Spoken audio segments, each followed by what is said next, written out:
अब समय की मांग है कि देश में एक सेकुलर सिविल कोड हो। हमने कम्युनल सिविल कोड में 75 साल बिताए हैं। अब हमें सेक्युलर सिविल कोड की तरफ जाना होगा और तब जाकर के देश में धर्म के आधार पर जो भेदभाव हो रहे हैं, सामान्य नागरिक को जो दूरी महसूस होती है, उससे हमें मुक्ति मिलेगी। स्वतंत्रता दिवस के मौके पर प्रधानमंत्री नरेंद्र मोदी ने लाल किले से 11वीं बार तिरंगा फहराया।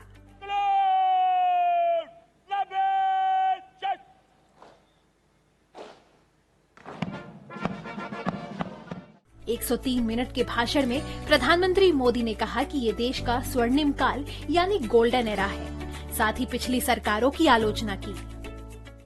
भारत के लिए गोल्डन एरा है। वैश्विक परिस्थितियों की तुलना में भी देखें, ये गोल्डन एरा है।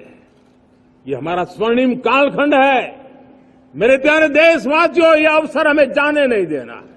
ये मौका हमें जाने नहीं देना चाहिए और इसी मौके को पकड़ करके अपने सपने और संकल्पों को लेकर के चल पड़ेंगे तो हम देश की स्वर्णिम भारत की जो अपेक्षा और हमें विकसित भारत का 2047 का लक्ष्य हम पूरा करके रहेंगे।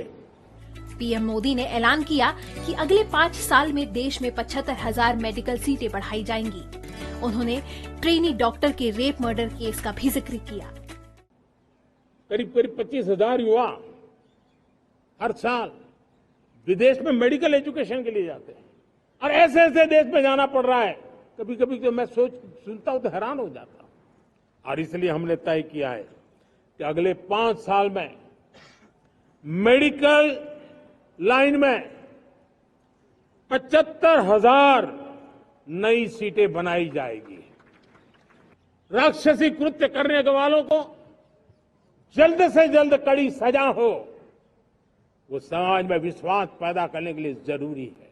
अब समय की मांग है कि जिनको सजा होती है उसकी व्यापक चर्चा हो, ताकि ऐसा पाप करने वालों को भी डर पैदा हो कि ये पाप करने की हालत ये होती है कि फांसी पर लटकना पड़ता है। इससे पहले प्रधानमंत्री नरेंद्र मोदी राजघाट पहुंचे और राष्ट्रपिता महात्मा गांधी को श्रद्धांजलि दी।